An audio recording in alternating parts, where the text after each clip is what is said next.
What's up, guys? I'm CandidCrandell, and today I'm talking about Pretty Little Liars Season 4, Episode 23, Unbridled.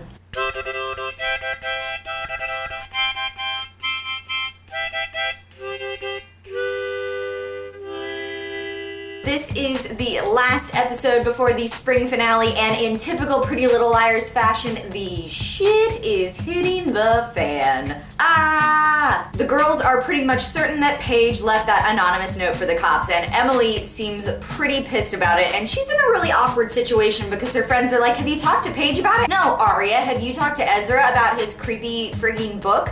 No? Okay. An interesting point is brought up that A knows that Allie is alive. Allie, Oxenfree, whoever finds her gets to keep her A. So then is A really Mrs. De Laurentiis? Because it seems like Mrs. De Laurentiis doesn't know that Allie's alive. Jason De Laurentiis is back in Rosewood, and he's ignoring Emily and Spencer. Why is he just like dropping back into Rosewood like no big deal when the last time we saw him, he was in the hospital after falling down an elevator shaft? Kinda worried about you, just a little bit. Emily and Spencer try to follow Jason, but the steering wheel is jammed, and Spencer pulls out a roll of pictures of a blonde girl. The face has been cut out of all of them. At the bottom of the picture roll, it says, "You know me, Spencer, you killed me." What? Whoever this is clearly trying to convince Spencer that she killed whoever is in Allie's grave. Spencer is trying to go talk to Jason before school in the morning, and Dean insists that he come with her. Spencer responds that she's not meeting him behind a dumpster to cook meth. I don't know a lot about cooking meth, admittedly, but I have seen Breaking Bad, and from my understanding, you could not cook meth behind a dumpster. I don't think you can have a meth lab behind a dumpster, at least not a successful one. Ashley says that there's something going on with Jessica, that she's been distracted. If Mrs. De Laurentiis is A, could her distraction be that she's found out that her daughter is alive and she's trying to hunt her down? Paige is back in Rosewood, and Emily is pissed off because she kept trying to call her and she wasn't answering. You know, she kind of wanted to know about that note and that whole betrayal of her trust thing. Mrs. De Laurentiis is on the phone with someone about finger foods for the bridal event. No one wants to ruin a manicure digging shrimp out of a skinny cup. I guess we know where Allie gets it from. She got it from her mama. Detective Hallbrook comes to see Mrs. De Laurentiis. She goes out to meet Hallbrook in front of the house and does not invite him in. Hallbrook informs her that he's not so sure that Allison is the person that was in that grave. Mrs. De Laurentiis says that she is extremely sure that Allison is the one in that grave. Hallbrook brings up the fact that when Allison went missing, Mrs. De Laurentiis gave them pictures, one in which Allie had a cast on her right arm. The coroner did not see any evidence of a break in the right arm at any point in whatever body was found in Allie's grave. In order to determine whether or not the body in Allie's grave was Allie, they're going to exhume the body. Mrs. De Laurentiis says that she's not going to allow that they don't have her permission, and Hallbrook informs her that he wasn't here to ask permission because he has a judge's order. He's just here to keep her informed of the case. Boom! Take that, Jessica De Laurentiis. Also, why is Jessica De Laurentiis seemingly so sure that Allie is the one in that grave? She said to Emily and to Hannah both that she couldn't even look at the body when they pulled it out from under the gazebo, that she saw the yellow shirt and that was enough. That's really weird. The only reason that she would have been that sure that Allie was the one in the grave is if she put her in there or saw someone put her in there. Ashley Marin is snooping in Allison's old room, and she finds a bag of clothing. There's a mini skirt, a blouse, stuff that appears to be for a teenage girl. She looks at the receipt and sees that Mrs. De Laurentiis bought it yesterday. What is Jessica De Laurentiis doing buying clothes for a teenage girl years after she is convinced that her daughter is dead? Mrs. De Laurentiis finds Ashley in Allie's bedroom looking at the stuff and flips out on her. Does this look like the guest room to you? Mrs. De Laurentiis is losing it in this episode. Emily tries to email the address that she found with Allie's stash of cash, but she gets a message back saying that she does not have authorization to send an email to that account. She needs a password. Jason says that he's back in Rosewood to help his mom and that he's trying to keep his mom and Spencer apart. This isn't the first time that his mom thought that Spencer was messing with their family. We get an awesome Allie flashback. She and Mrs. De Laurentiis are talking about the anonymous threatening notes that she's been getting. Mrs. De Laurentiis says that it's probably Spencer. Are you sure it's not Spencer? She's jealous of you. She definitely has a reason to want to mess with this family. She won't allow Allison to be bullied. Fight fire with fire. Smoke her out. Seems like she was telling Allie that whoever is messing with her, she needs to play the game right back. Spencer is sleeping downstairs at her house because she doesn't feel safe being up in her room. I wouldn't sleep up in that room either after that whole dirt incident. Dean offers to read her a book to try and help calm her down and get her to sleep. The two end up falling asleep on the couch, and Veronica comes in and sees them and is pissed off. Hello? Job description up. Spencer tells her mom that nothing happened, that he was just reading to her, to which Veronica responds, "You read perfectly well for yourself."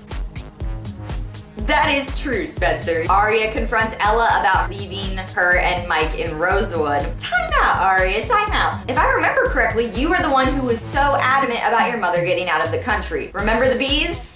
Hannah volunteers the girls to model wedding dresses for the charity in order to get access to Mrs. De Laurentiis' house. Holbrook comes to talk to the girls, says that he doesn't want to give them any false hope about Allie being alive, but if she is alive after all these years, there are going to be a lot of questions that need to be answered, starting off with who in the world is in her grave. I don't know why he's talking to the girls about this. You're the detective, aren't you supposed to figure that out? Unless you're questioning them, why are you talking to them about that? Spencer confronts her mom about what happened the summer that Allie disappeared, and she finally gives her some answers. It was like there were two of you living in this house. The Spencer we knew and your evil twin, and we never knew which one was coming down for breakfast in the morning. I am hoping against hope that this is not the twin thing. That this is the twin thing, that like Spencer, when she was on drugs, was two people. Anticlimactic. I still think there is another twin thing yet to be uncovered. Apparently there was an incident between Spencer and Melissa. We don't know the details of it. Melissa agreed to keep that incident quiet. We see a flashback of Allie walking through the Hastings backyard, and Mrs. Hastings is cleaning up a bunch of clothes and teddy bears and things. Allie says she's just cutting through. She wonders if Spencer and Melissa had another fight. She says that she knows a crazy scissors when she sees one. Mrs. Hastings says that she doesn't understand why she's behaving like this. I don't know. I wish I did, but if I ask her, she might turn on me. As she's walking out of the backyard, Allison sees Spencer hiding in the shadows. It looks like she heard the whole conversation between her mom and Allison, or that she would have. Allie went missing a few days after that incident happened. Veronica and Peter Hastings were kind of concerned that maybe Allie had asked Spencer what was going on and that something had happened. All they knew was that their daughter's friend was missing, and they didn't know if their daughter was responsible, so they did their best to protect her. I really don't think that Spencer actually did anything that bad. A lot of things are pointing in that direction, and it would be very easy for the police to point a finger in that direction and potentially even prove it to a jury without a great deal of evidence. And I think Veronica Hastings knows that. She's right to be careful, but I think that Spencer needs answers, even if it's just for herself, for her own well-being, because otherwise she's going to drive herself crazy trying to figure this out. She already is. I absolutely loved seeing all of the girls in their wedding dresses during this episode. I thought they all looked stunning. If I had to pick a dress to wear myself, I would probably pick Aria's. I love like the tulle and the fullness of the skirt and everything. Spencer asks Jason about his memory of Melissa talking to a blonde that he thought was Cece at the time. She wants to know if it could have been another blonde girl besides Allie or Cece that Jason saw talking to Melissa that night. Dean interrupts the conversation, stopping by to say goodbye to Spencer. He mentions to her that the rehab that Jason said that he was at, Clark Center, is actually closed and has been for the past 2 years. Where has Jason De Laurentiis been hiding, and what has he been up to this whole time that he said he was in rehab? Mrs. De Laurentiis is pissed off at Ashley for asking the girls to model dresses in the bridal fashion show. Did they offer or did you ask? Somehow this seems important to Mrs. De Laurentiis. I think that Mrs. De Laurentiis is worried that the girls are onto her. She probably has something to hide if she doesn't want the girls snooping around. I mean, those were her daughter's best friends. Before, she wanted nothing but to be like close to them and like invite them into her home, and now all of a sudden she's upset that they're there. Spencer sees Mrs. De Laurentiis go off into the woods and hand a suitcase to a hooded figure. Spencer, of course, decides to follow the hooded figure into the woods in her beautiful wedding gown. Yeah, Spencer, good idea. Zach proposed to Ella, aw. Emily and Hannah are searching Allie's room, and in her closet, Hannah finds a bulletin board that has all these different like pictures, and one of them is the menu for Mama Gaboosie's. They use Mama Gaboosie's as the password for the email address that Emily couldn't send an email to earlier, and it works. Spencer, why on earth are you alone in the woods again? Bad things happen to you when you go into the woods alone. Do you not recall? You thought that Toby was dead and you had a mental breakdown and ended up in Radley and no one knew where you were? So, buddy system, please. There's 4 of you for a reason, so that you can at least be like 2 and 2 if you split up. Allie calls Emily and wants to know how she found her. The girls tell her that the police know that the person in her grave is not her. They also want to know if Allie's mom knows that she's alive, and Allie sounds extremely panicked and says that they can't tell her mom anything that she can't know. So it sounds like Allie is afraid of her mom in some way and doesn't want her to know that she's still alive. Allie tells the girls that if they want to know what happened that night, they're going to have to meet her, and she gives them an address. Yay, finally! Although if it was so easy to get in touch with Allie like this and for her to just give them an address, why hasn't that happened a while ago? I guess Allie's just like really desperate at this point. The girls help Spencer get out of her dress, and they find that the bodice corset thing that she's been wearing on her dress all night has human hand bones in it. Finger bone bodice. Ugh. I can't. That's just... There's a note inside. What will you do when the rest of me comes out of the grave?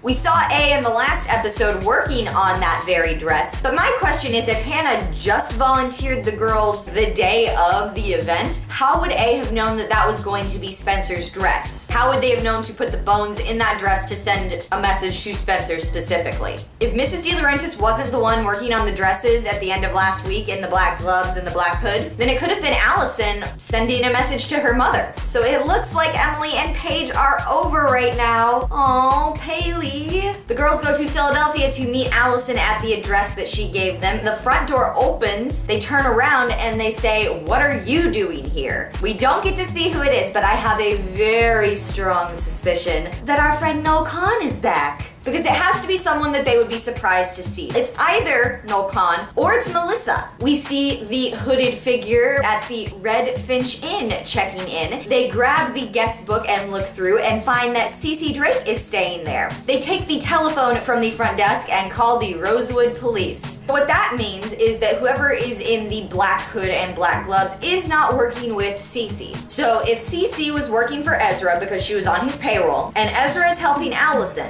these people that are in the black leather gloves and black hooded jackets are against Allison. Maybe? Next week is the spring finale of Pretty Little Liars, and I am super excited. The hashtag AllieTellsAll has been trending, and I am really hoping that she is going to tell all. Let me know down in the comments what your thoughts on this week's episode were and what some of your predictions for the spring finale are. I would love to discuss them with you. If you don't already, you can follow me on Twitter, Tumblr, Blogspot, and Instagram, username CandidCrandell. I put out videos every Tuesday and Thursday on my channel, so make sure you subscribe so you don't miss any of them. Thank you guys so much for watching, and I will see you again on Tuesday. Bye.